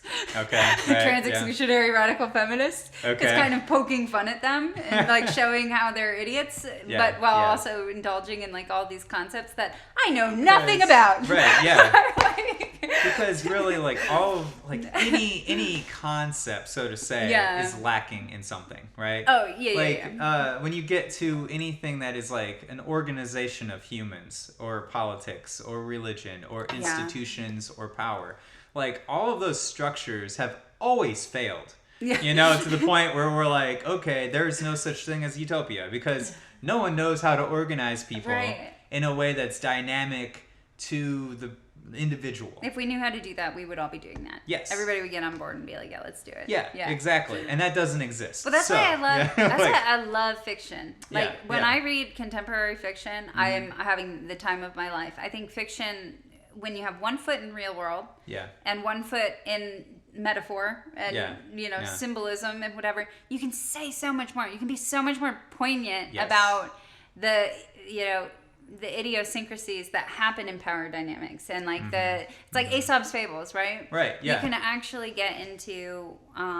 people's the grit. lives. Yeah, you can get into people's lives, people's thoughts, people's fears in a way that's so much more poignant than like say, factual large scale. Or even true things. Because Aesop's fable is very personal. Oh, yeah, definitely. It's very like, wow, maybe I won't do that. Maybe I shouldn't do that. You know, like it makes you rethink your whole like without pissing you off, without making you get defensive. You don't have to buy into a worldview in order to read fiction literature because it's not real. Yeah, exactly. Even real, though so it's to say, right? Yeah, even though it's more real than what's reality, and then also so society itself never changes. Society, reality, politics. Right. But like, but it always changes very slowly, and anybody who tries to change it quickly gets killed. Okay? Yeah. So like, you can't be direct. Like John Lennon's out here. Well, why can't we all just be peaceful and just end all the wars? Yeah. It's like, okay, well, I have a paycheck and it's all tied on war. And that makes the person that's paycheck is tied to war very angry. You know? And it's like, okay, well, how can I be indirect and take the detour around telling you, but really telling you? But also, you're really kind of fighting human nature because like all the constructs that we have are built based on the way that we just interact on a very I always get confused by people who think that there's like one giant puppeteer. Okay. It's like we're all so fucked up and fallible. We don't need a giant puppeteer. Right. We're fucking shit up all by our own selves. Yeah, exactly. We're doing it by feeding off of each other's everything and anything. And it's like a mania that like feeds on itself. Yeah. I mean, maybe there is some big old puppet doing something, but and I'm not talking about like a god figure. I'm talking about like a human presence. Okay. And sort of like like deep state kind of like there's a power structure that nobody knows who knows about. Maybe there is. Right. But all I'm saying is that I think we're able to fuck up our shit without it. I don't think we need the deep state to have a shit show of like very easily. But what do I know? I'm just Nick Friedman. He always goes, but what do I know? I'm just a potter. I don't know. I don't know. I don't know.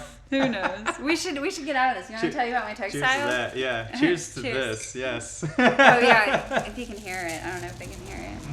Yeah. This is just my sketch. This is my back burner project. Nice. This is the one that always goes on the back burner, but it's gonna come into fruition this fall. I feel like it's very fresh. Like if I put it on my tongue, like I would have, Oh yeah, you can put it on your head. You can put it. You really can't hear. You put it on Just put it on your. Drape it on your thigh. It's really nice.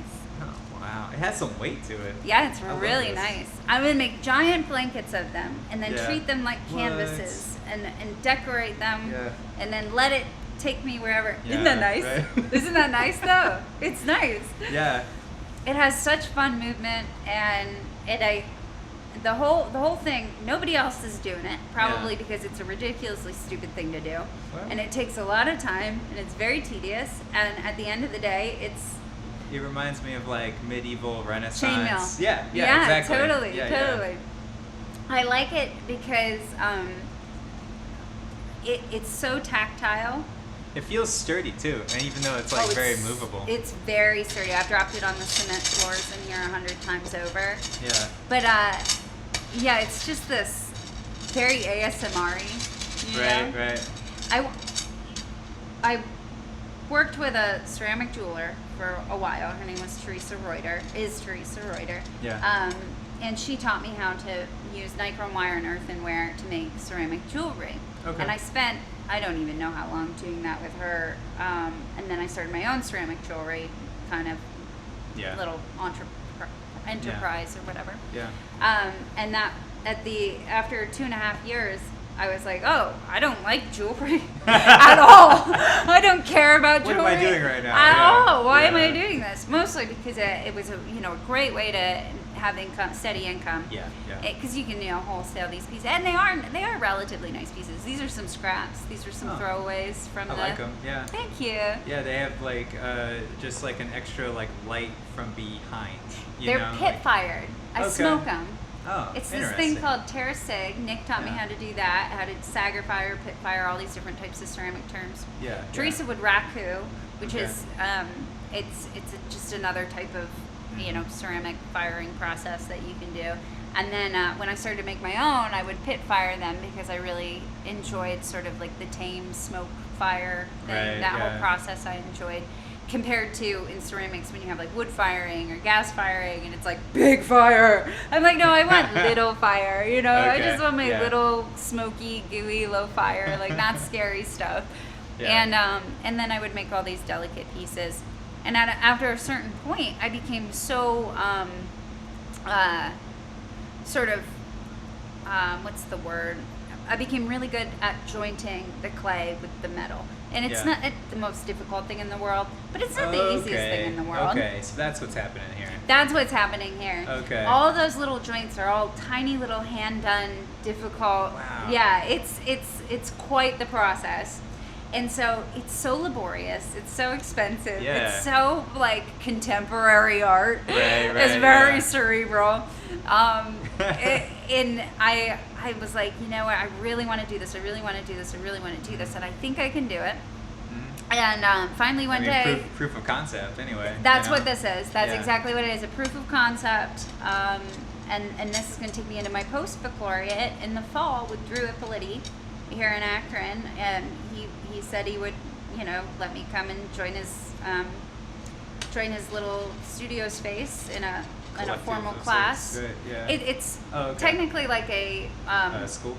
like a class with the university. I'm an Akron alumni. I studied Okay. mathematics, but Gotcha. and Drew is going to let me work in the studio for a semester doing this. Nice. And hopefully I'll be able to Yeah. hone in, figure it out, and make really big stuff. Big stuff you put all over your whole body. Yeah, You right. feel it? Yeah. And like in installations, you could have these like giant balls and like have them rotating and All stuff. kinds of and- stuff. Oh yeah, It for can, this thing can go, Yeah. because it's a fabric. Yeah. At the end of the yeah. day, what I'm doing is I'm creating a fabric. Yeah. It can be a canvas.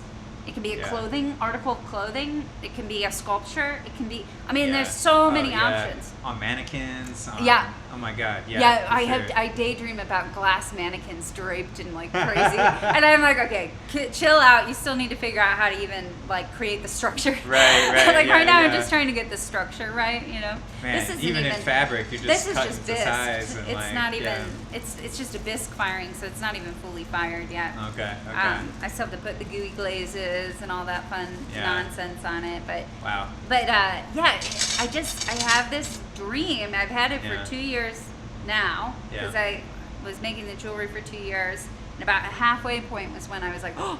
Yeah. And now it's been about a year and a half that Yeah. I've been just painting and not worrying about any of the nichrome stuff. But so about 2 years, it's just been on the back burner, giving me those text messages. And that's what we were talking about, man. Like I love that, like just it's like, well, I know I'm gonna get around to this, Yeah. I know that like I'm always gonna like want to be in a rock band, but right now I'm just not there right now, like so. Yeah, it's called compartmentalizing. Yeah. And I think when you have multiple disciplines, like for myself, it's sort of I have the 2D and then I have my 3D. Yeah. Because really, what I was doing with my sculptural work at the very beginning of my artistic process, I was still studying mathematics, and I was doing large sculptural in ceramics. Interesting. With a woman named Eva Kwong. She's really cool. She does these micro to macro ceramic. They're sort of like amoebas or bacteria, but giant. Wow. And they're really cool. You guys should check Eva Kwong. And she, her, and then Brinsley Tyrell. He gave me it was really just one really stern pep talk. Right. But I consider that was a big pep talk from Brinsley. He's sort of he's a cool dude. But Eva was a huge inspiration to my ceramics, start. Okay. And she taught me how to coil for size. Yeah. Large sculptures, and that was kind of what I was doing. I was incorporating mathematical concepts into them, which we don't need to talk about. Right. Yeah. Get a little dicey there. Don't want to bore everyone, Right. but I made these crazy looking things. Nice. They're big, and here's a differential of the calculus derivative. the tangentially no, just kidding. What's funny, the piece that you bought, I joke that it's a vector field, which is a type of for it's sure. a mathy thing, Yeah. You guys can Google vector fields, and I'm not going to bore you with that, but it just creates these color blooms, Yeah. And that's actually a lot of the inspiration for. What do you think about, speaking of mathematics and art, like the AI generated? Like I was just reading this article. I don't like it. No. I don't like it. I'm not. That's just a gut thing. Yeah. And it might change. I might turn around and be like, oh no, I like it. Yeah. I've never been one for graphic stuff. I'm just so tactile. Yeah. I like the physical, touchy-feely, additive processes. Like the process itself is a human endeavor almost, where like it's not just the art piece, it's like how you got there in a lot of ways. Yeah. And what's weird about that is that these guys, like this article I read this morning is about this like android basically. It's like a moving robot with arms that is run with an AI computer, and it can sculpt and it can paint, and it's doing self-portraits of itself, of like the mannequin look of it like space, Yeah. and it looks, just super weird and like ethereal and otherworldly almost. Yeah. I think that those things are going to happen. They're yeah, going to continue to happen, and they will progress. And I guarantee you that there's going to be something that I'm going to get excited about at some point that's in that sphere. But for the most part, I just stray away from it personally. It's almost like computer science is the art form at that point too. You know? And what's also really weird is the whole world where they're taking AIs and generating new pieces from old artists like Rembrandt or like Picasso, where they just like have this computer look at every piece in their entire catalog, and then be like, okay, well, do it in that style, but I want it to have this, this, and this, and then people will like real like art snobs, so to say, will be like, oh my God, that's Rembrandt! I can't believe I've never seen this one before. And it's like it fools them into thinking it. I think all of those things are cool concepts. I'm Yeah. not going to downgrade anything that's Yeah, I mean, like, new. I don't know if I'm for or against it right now either. But I don't even yeah. think we need to be for or against Right, it. It yeah. just is. You Yeah, know, it is. yeah. I think that's the beauty of art, is that art just continues to happen. It will continue to happen. Things are going to change. Things are going to, people will make, and Yeah. robots will make. Yeah, I know, right? It's going to keep I mean, Yeah. what is art? What isn't art? All these conversations are almost irrelevant. Like, I like Yeah. to take a more zen approach to it and just be like, if it strikes my fancy, I'm into it. If it doesn't, Yeah. I'm not. And Yeah. I have a hard time getting excited just normally with Yeah. with anything that kind of has a robot's hand added onto it. Yeah. I call that algorithmic art. Right, yeah, So, for sure. of course, with AI, it is a little bit different, because even though it is algorithmic art, it has a more organic quality to it, just Yeah. because of the sophistication of a lot of the, The learning process of the machine, basically, because Yeah. it's that like deep learning, machine learning kind of algorithms. It's that- not it's not as simple as this code says to take this and Yeah, put it because here. it's not the human that's coding it anymore to do it. It's sort of yeah. it has its own iterative process. Yes. Yeah. Uh-huh. And I think that that's all fine and dandy and very interesting. It's Yeah. very interesting, Yeah. no doubt. It just doesn't get me as excited as like when a human hand is involved in the process of making. So change your subject. Okay. Here. You sent me your phone number. Okay. Yeah. In the text mail, so I could find my way here, right? Yeah. And like I put it in my phone, and I already had your number in there. Yeah. And the name that came up was Hope Nancy McGill. Okay. What? Yeah, and I was like, what? And like I was wondering if you knew that. No Yeah, idea. okay. No, Yeah, I don't yeah. know Nancy McGill. Okay, right. Like I don't know if I was just calling you that when we met or something. Like. No, my mother's name's Nancy. Really? But I don't know about McGill. Okay. That's a stretch. I was like, is she married now? Like, what's- No. no. Nope, I'm a single lady. No. Right on. Like, Definitely I not just- married to a McGill, that's for sure. Definitely not a Nancy McGill either. Right. Okay. Just nailing it down. I was just like, that's pretty hilarious. I don't know. Trying to think of a quick quip to like come back and be like, well, in my phone, your name is. Right, yeah. Like, no, I can't think of anything. But Yo. that is weird. Why would? Huh. Yeah. I mean, I could see it in myself, like making something up like that on the spot, Yeah. or like, I can see that too. Right, yeah. That seems. I'm like that seems picturing on brand. myself like back then. I'm like, yeah, it was probably some inside joke, and like I'll sometimes just like write a note next to the name of something to remind me of the conversation too. Yeah. No, I don't. I don't even really remember what our first conversation was. You were definitely telling me all about the festival, and Okay. yeah, and we were at Aladdin's. Okay. And, Okay. But none of that is McGill related. Right. Yeah, for Yeah. sure. The only McGill name that I can think of is from like Breaking Bad, like the Better Call Saul lawyer, like Yeah, I don't. in that TV show. Like they have like a law firm. It's like something in McGill or something like that.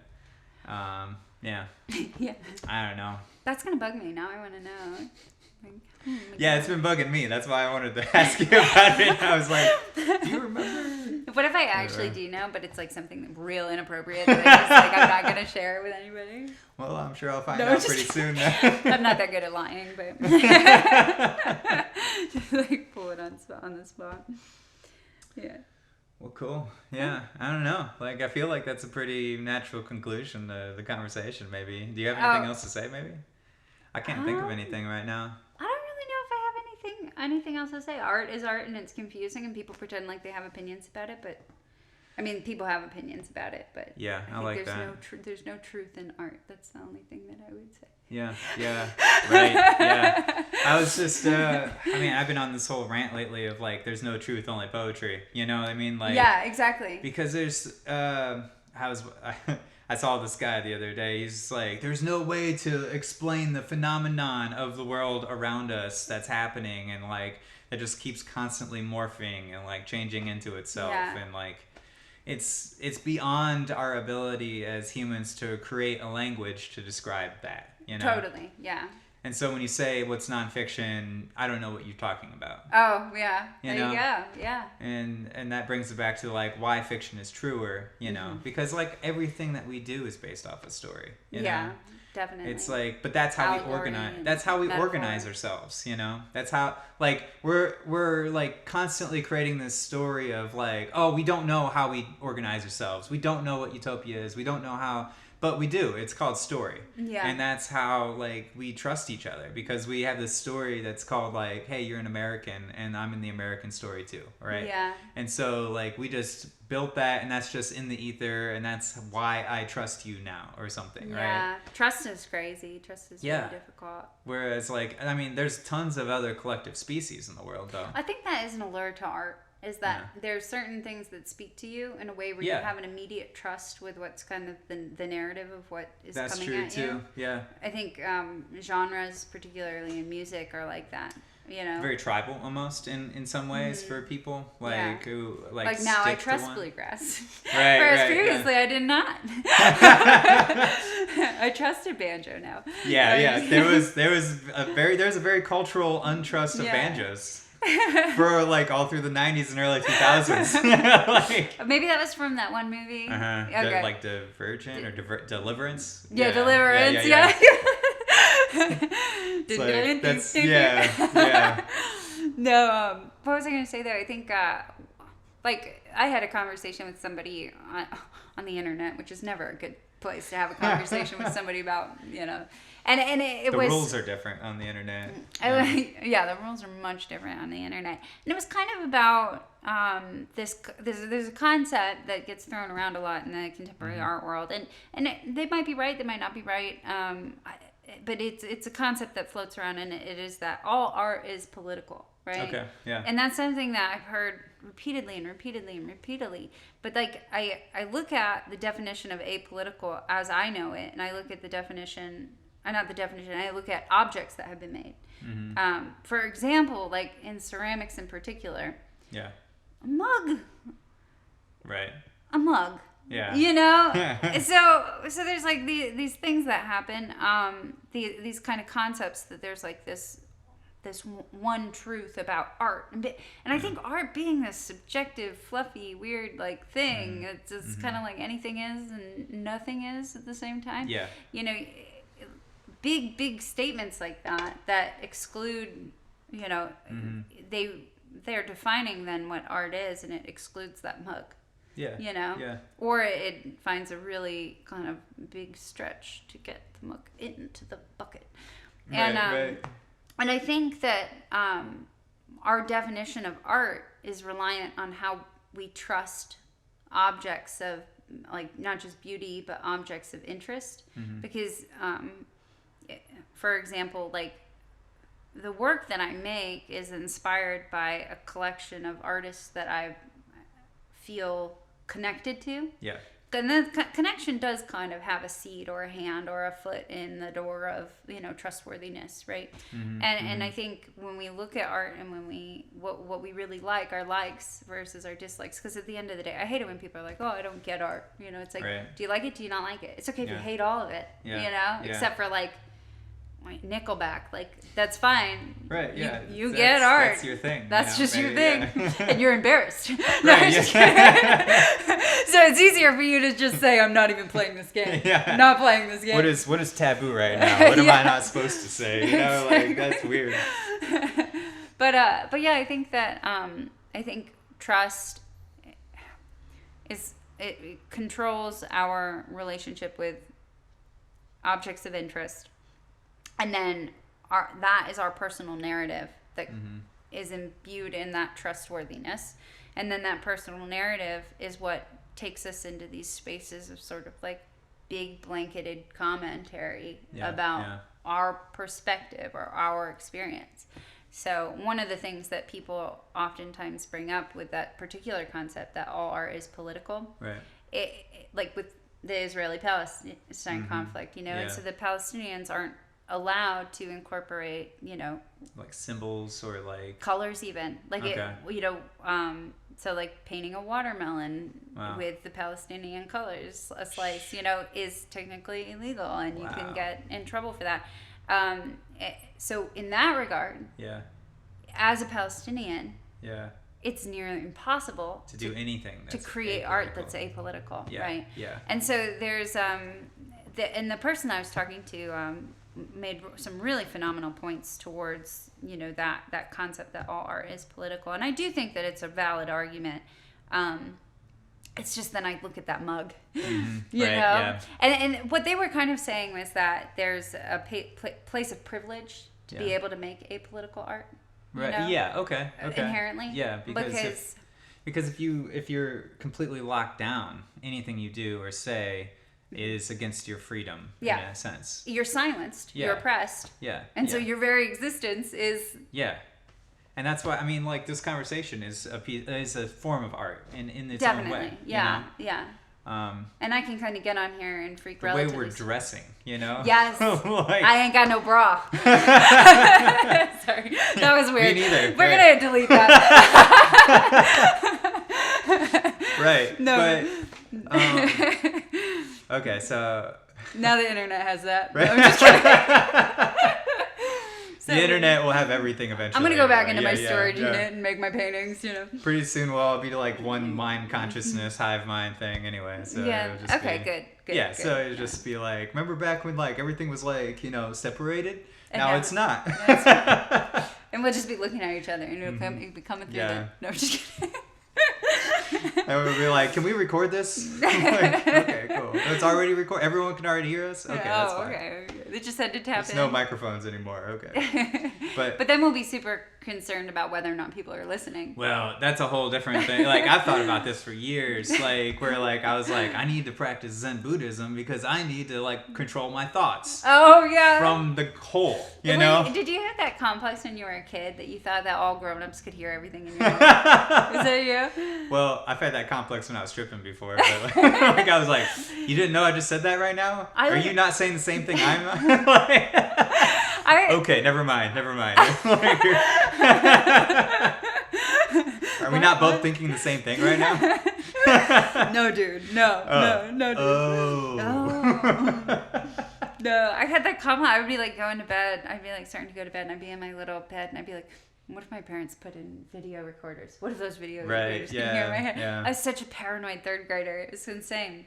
I've let it go though now. Yeah. Let it go. Let that go. Luckily, I'm not nearly as paranoid as I once was. But I know the feeling. Yeah, for sure. Yeah, it's good. It's good. Not good. It's bad. It's not good at all. Why would I even say that? Good and bad, very subjective things as well. Yeah, right. So on the definition of artist, okay? Yeah. There was a punk song that I generally go back to a lot by the New Bomb Turks back in the late 90s, I think it came out. Where the guy was just like, once I had a friend, he said he was an artist, yeah, more than the average schmuck. He said he'd been given a real gift. I said that was just dumb luck. Yeah. And then the chorus was like, the artist could go. No winners, no artists, no winners, no losers, no artists, no God. I'm a worker, you're a worker. Would you like to be a worker too? Right? Like, yeah, I'm totally. like, okay, so it's it's just what you're doing, I think. Totally, it's yeah. very much its own art form. I've met a lot of people, and I don't mean to piss anybody off or like be judgmental when I say this. It might come across as judgmental, and that's literally not my intention because I really love these people. Yeah. Like I think that, and the particular person that I'm thinking of who said this, like they were just a ray of sunshine and creativity and interesting, like intuitive, whatever. But with that precursor of, I'm not trying to come from a place of judgment, but this is inherently going to sound judgy. Disclaimer. Oh, yeah. I do feel like there are a lot of very creative folks, significantly more creative than me, and significantly more interesting than me, who just don't have the discipline to translate their creativity into a tangible object or a tangible... Maybe they're just too all over the place or whatever they're... Yeah. Right. And they will make the claim that they're an artist, Yeah, yeah. And I don't want to be the person that says, no, you're not an artist because you're not doing what I'm doing, right? Yeah. But I do think that my own personal definition of what an artist is one who makes art. Yeah. And that's it. And who knows what the fuck art is? Right. Who the fuck knows what making is? Right? But Stephen Wright once said, it's like, when I was born, the first words that I said was quote. And that way, right before I die, the last thing I'm going to say is end quote. All right, point taken, right? Yeah. But I do think that the way that I look at an artist is a worker.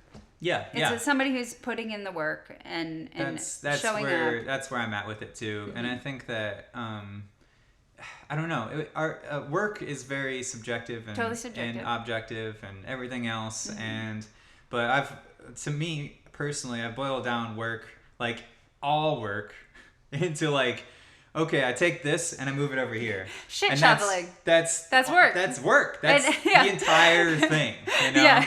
It's just like you're learning different ways to do it. Yeah. And like all of these other things. It's like, oh, well, I'm going to make a little incision here. Or I'm going to make a little line or a shape. And it's like, well, I'm just taking that idea and putting it here. Or whatever. And like, I used to joke that that people would ask me, what do I do? And I say, I pick things up and I put them down. Yeah, right? That's exactly what it is, you know? Well, A lot of musicians joke. They're like, well, my job is basically pick up big black boxes that are heavy and then move them to other places and then move them back again. You know? Exactly. You just the shit shuffle. Yeah. Yeah. My father, he's very. I love my dad. And he's a contractor, and literally half of what his employees do are just move things around, reorient, reorganize, and get things here and get things there. There are all these like logistical and pragmatic components to creating anything. Now he creates, houses and restaurants and that sort of stuff. Oh yeah. But it's still creation of some sort, and I have my own creation. There's so many tidbits of just bullshit that you have to do. Canvas prepping and, buying and treating and messing with supplies and packaging and shipping. And, like, there's all this stuff that happens that goes on. And it's like, at the end of the day, if you're an artist the way that I'm an artist, most of your day is spent doing all of the... The tidbits, the tiny tidbits. Yeah. The after, the before. And so I think there's this judgy, passive-aggressive bitch who, when somebody comes over and they're like all flowers and goo-goo and traveling to the Bahamas and shit, and they're like, I'm an artist. You have not bled. You don't get that title. Let me see your fingernails. Exactly, right. If you have a manicure, you're not a fucking artist. Right, exactly. That's not true.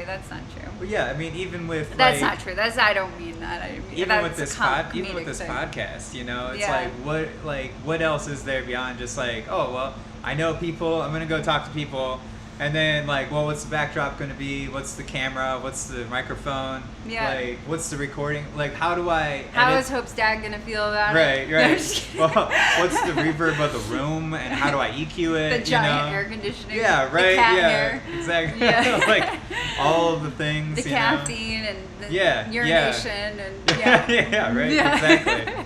Exactly. It's its own production, post-production thing. And then even when you post it finally and it's all done and you're like, okay, well, how do I promote it? How do I let people see it, or get people to see it? Or do I want people to see it? Like, all these questions.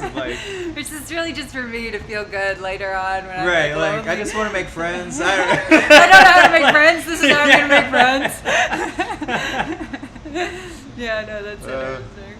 It's so that's everything though, Yeah. Art is great though. I would say that I would say that like in this particular, like having been to places like Asheville, Santa Fe, Miami, and then there's San Francisco and LA, New York, in those areas, it's so, even Pittsburgh, Philadelphia, Columbus, Toledo, well, maybe not so much Toledo, but, you know, like, there's, Yeah, I never go to Toledo. yeah, like, fuck ever, Toledo. man. Toledo's Ever. so dumb. Yeah, like, No, I'm just kidding. I'm just kidding. I mean, I've hung out in Toledo a few times, but I just don't go there anymore, and I don't know why. Yeah, I haven't really spent any time in Toledo. I shouldn't be so judgmental of Toledo. But It always comes up in like weird movies and like Yeah. songs where they're like talking about the middle of nowhere, but everyone kind of knows about it. yeah, It's yeah. like that's Toledo. Yeah, it's Toledo. Like, Oh, that's Ohio, though. Yeah, People, that's true. Ohio is it's Ohio such a is weird, its own thing. It's so weird. Yeah. It's so weird, and Yeah. it's so pragmatic. Yeah, Like definitely. having gotten out of Ohio, you Yeah, know, yeah. and then coming back and having a little bit more of an anthropological lens on things, Yes. I'm realizing, wow, Ohio. The big things with Ohio, right? Pragmatism Yeah.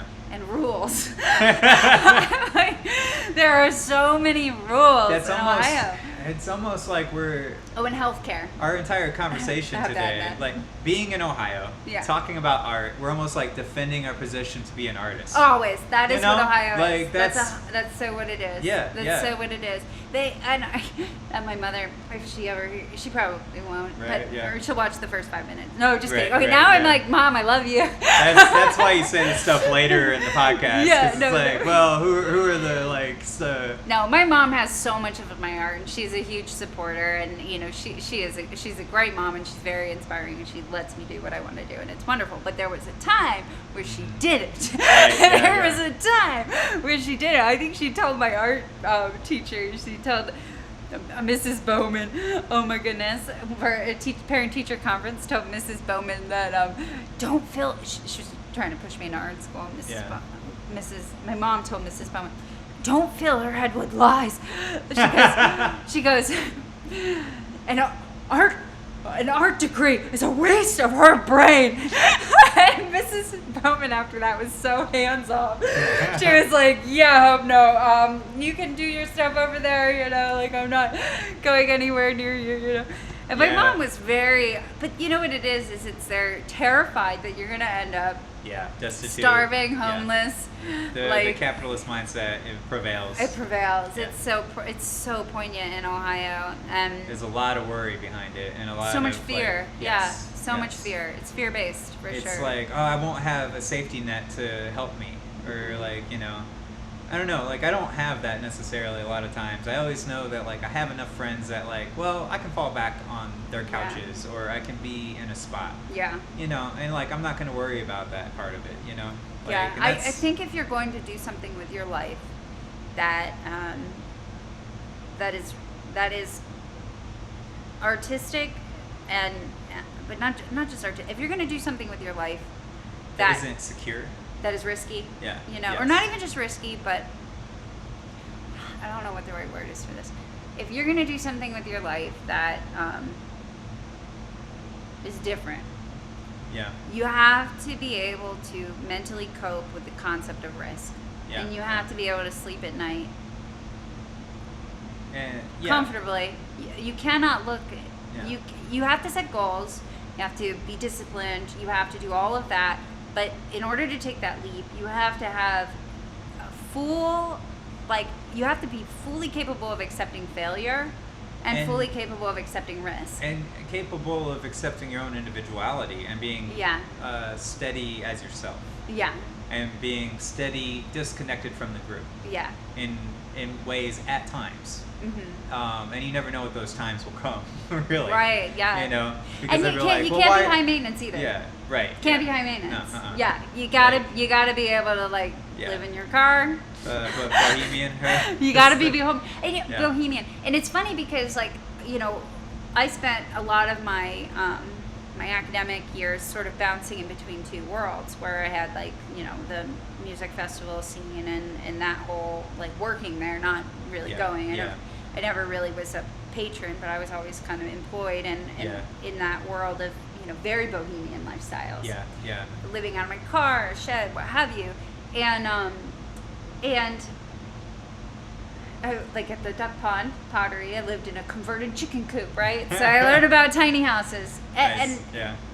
you learn to. I live next to a pond and a little fishing hut. Once. Yes, yeah, well, like Walden.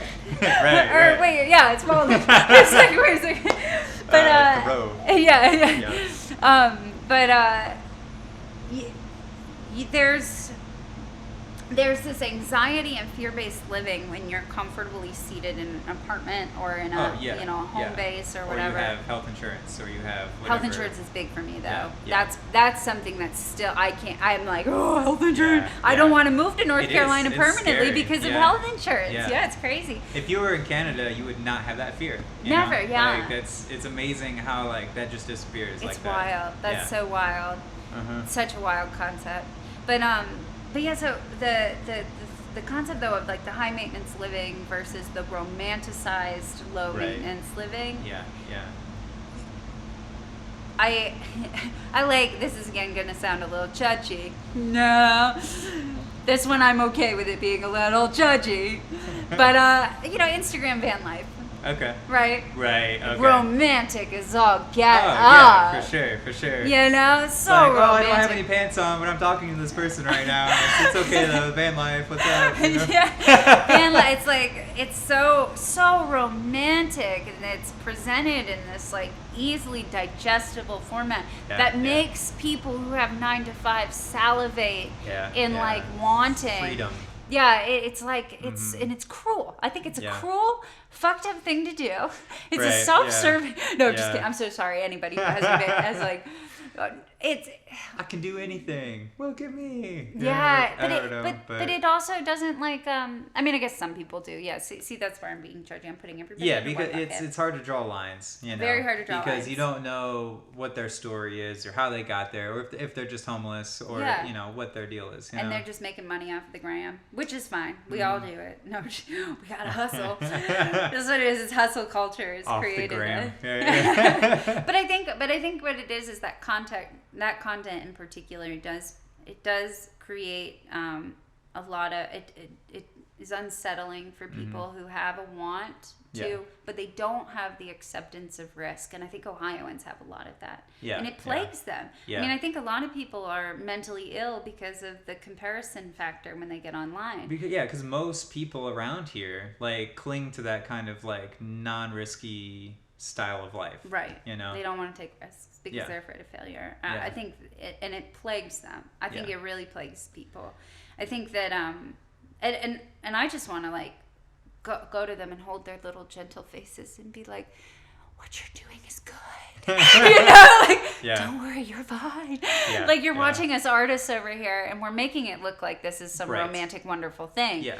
But 9 times out of 10, it's a fucking shit show. It is not romantic. Living out of your car sucks. It sucks. Taking a shit while you're living out of your car sucks. Sometime you'll find a spider that doesn't look too friendly in your oatmeal. Like, and you wake and you're like, oh my god! One time I had a mud dauber. You know, the bee, the not bee, the hornety thing. Oh shit! And because you gotta drive all the way out to the laundromat, 30 minutes away, right? So I'm here in my little like shed thing, and I've got my bedding, which has not been changed for a month, and I'm sleeping. Wow. I'm like, I'm starting to slowly go into a restful, blissful sleep. Yeah. And I slide my hand into the sleeve of the pillow, and I just feel, zing! And I whip my hand out of the pillow and hear a boom, boom, across on the other side of the shed. Good God. And and I was like, oh my God, what was that? It was a brown recluse. I'm gonna get necrosis. I'm 40 minutes from a hospital. Yeah. I'm gonna die. And then I wake up the next morning. I find it's a hornet. It's not romantic. It's not. I mean, that's not to say that there aren't moments of just utter bliss. Yeah. For sure. Utter bliss. Feeding blueberries in a foggy bog too. You gotta pay the piper though. There's like to hit the higher lows, the highs. You gotta hit the lower lows. Honestly, I'm really trying to get to a point in my life where I'm like not going through the trenches and the I really want to find a way to kind of get more into a stable groove, a groove that's not sort of swaying to the eddies and Walt Whitman right there. No, the turbulence in the current. There's a Leaves of Grass. What does it say? the supple bows wave. And I don't know, whatever. But yeah, there's that trying to, set goals, be disciplined, do all of these things while you're simultaneously in an artistic career is, I think that's like how you become successful. And when I mean successful, I just mean like feeding yourself. Right, yeah, for sure, Yeah, like it's sort of one of those things where it's like, even if it isn't physical like that, I find even like in a weird spiritual sense, like I'll still go through things like that though, the ups and downs. Yeah, totally. Me where too. like I think in the 4th year of the festival, right, like just this Yeah. like this crazy, like I really was going for this like whole aesthetic of the stage that year, Yeah. and I was like, we were at a new venue, and I was like, okay, we got kicked out of the last venue, which was fun, but like, but I really want to impress these people and be like, maybe we should stay here for a while. Hey guys, like we're cool, we're not crazy, and like, but like, so I decided to build this like, guy, I think it was south of Akron here, in like a field. It was like Ohio Joe and a bunch of guys put on like a little show in the country, in the Amish country, and this guy built this backdrop to a stage that looked like we were sitting on the front porch of some log cabin, Yeah. And I was like, this is amazing. Yeah. Can you help me do this That's at awesome. my festival next year? And so we had a whole year to plan. So we were like, he's like, yeah, definitely give me a call and we'll do it. Yeah. So I came down there with the trailer, loaded up a ton of rough cut wood. He's like, oh, there's snakes in this grass, look out, but also mint, so take that, I was like, cool, well, this would be the coolest part of the trip. And then we're on the road, and, the road in Amish country in Ohio is like this. And and what always seems to happen to me spiritually over, like if I'm being bombastically egotistical or like, I'm the best at this, so I'm telling this story about this, and like whatever, breaking, and then like something bad happens right there. Yeah, it's an ego check. I'll hit a it's deer. An ego check. Yeah, I hit a deer gosh. once, and then this time I'm gonna cross my fingers. So I want to say something, but I want to listen to you. Okay, so I'm trying to listen. I'm trying to be active listener. This is a great story. Okay, yeah, tell me. Yeah, so we come down this hill, and I'm about to say something, and in my mind I'm like, I shouldn't say that, and then I say it, and then there is this other coming down the other valley, right? There is this truck with this like building in the back of the truck, apparently not tied down, because I'm like, man, that thing's gonna fly out of there and hit somebody, right?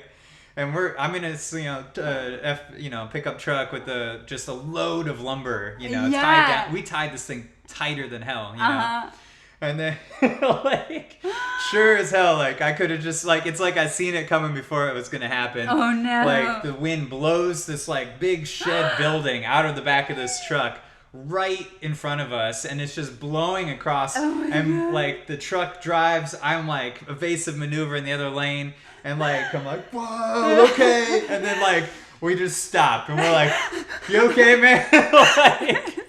And like, well, we just missed that building. Good thing we missed that building back there. Like in the but what road. happened to the lumber? Yeah, well, it stayed down tight. We had it. Yeah, like it didn't. Like that was a lucky break and all that. Like we got out and checked out the situation. There was like one stripe of scrape all the way across my truck, but that was it. And like the mirror was blown back and all that. But my like. Goodness. And then that guy comes back. He's like, "Oh, I thought I forgot that building somewhere." Yeah, I was like, "I didn't even see it go blow out." And we're like, "Yeah, it's right here for you, man. We're just keeping a look on it."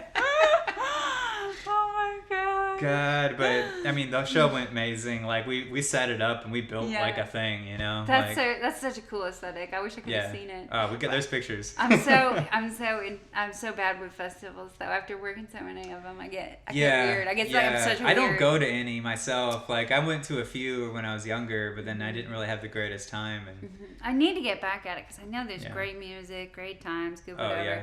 But it's like I'm constantly on edge. I can't not be on edge because after working them, you're like, what could go wrong? What's going on? I had a couple bad trips at a couple festivals like 12 years ago or something. Ooh, and, that'll do it. So I just like haven't been with the whole scene with it, and but I've organized like 10 in the last like 8 years, you Yeah. know, and it's like, If you give me a that's job, fun, you know, I'm yeah, fine. yeah. If you give me something to do, I'm like, fine. I'm the head organizer of this festival, so everything that's happening I hear about, and I'm just running.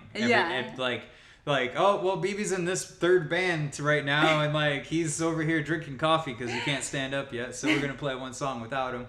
And I'm like, and then you see me running across the field, you know, like, Yeah. I'm like, I'm here, guys. I can play washboard, no problem. This is easy, you know. Like, I got my weird glasses and whatever. It doesn't matter. You know? I love your glasses. By the Oh, way. thanks. They're very nice. Yeah, I wasn't even talking about these ones. So Oh, this is a whole okay. different weird glasses. Different glasses. There you go. Yeah, that's awesome. Festivals are. I'm so envious of people who can really enjoy them. You know, I so wish. Yeah, that I could luckily get my friends all do. Yeah. They're like, Yeah. well, I'm gonna sit and take tickets the whole time. people and who just like, can just relax and chill and have a good time.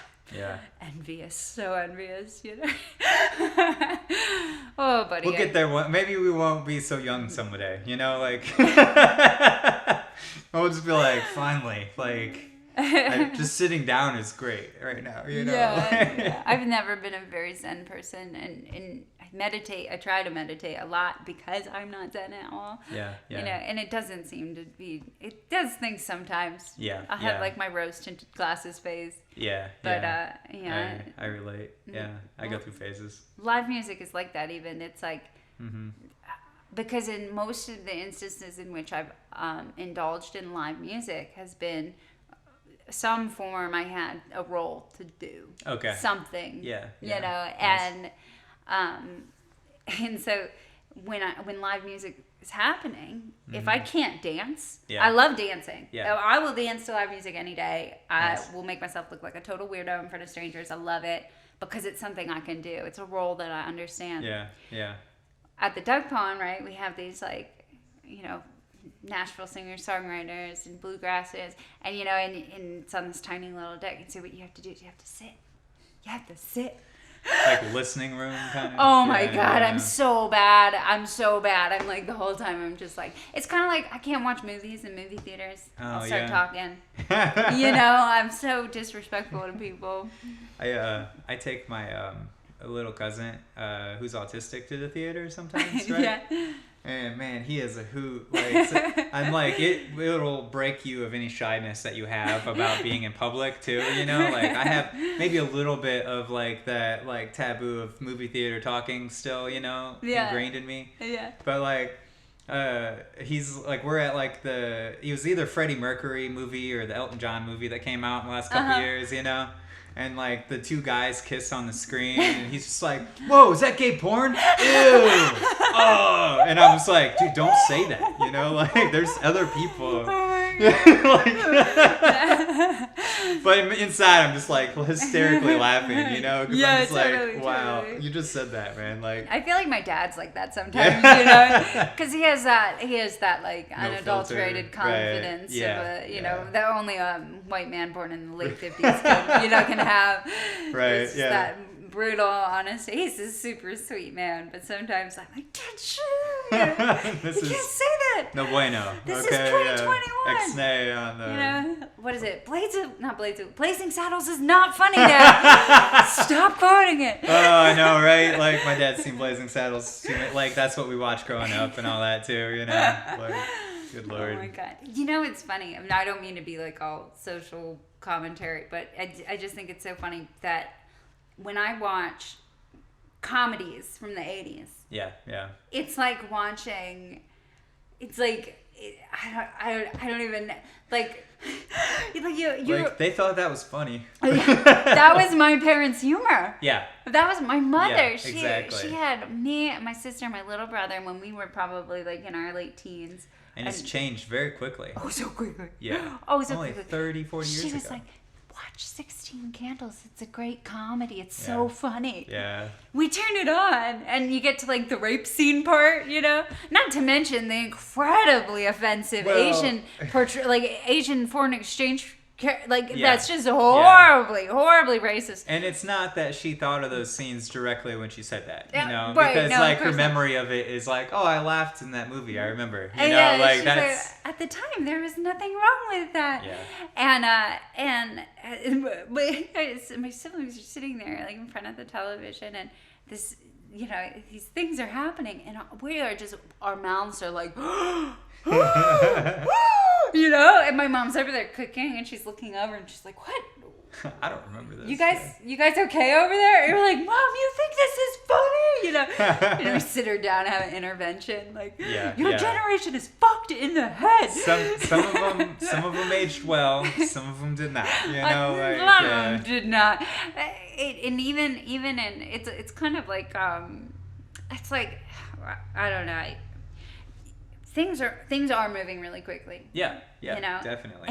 And I have a small amount of sympathy for folks who are older who are having a hard time with it. They're having a really hard time with it. I do have some sympathy for them, because it's as if you were just, your entire life you've been walking down this aisle of humans who are just clapping you along, you know. You're just like, oh yeah, everything's good. Oh yeah, I'm going next phase. Right. And then all of a sudden, this like wild bearded Tasmanian type human comes out and is just like, what are you doing? Speaking of, is that my dad? Yep. Hey, Daddy-o. Let's finish this up. Okay. Speaking of. Right. I think that's our cue. We gotta go watch Blazing Saddles. Right. Well, I could continue talking for a long time as well. I usually run until the video ends, you know, like I run out of space on my phone. Yeah. My dad's exhausted. We need to let him come in here and watch the television's That's right all there. good. Well, we actually have an ending today. This is great. Well, so long, everybody. Yeah. Cool. All right. This has been fun. Yeah, super fun. Cool. And stop button. Nice. Cool. Yeah. Do you have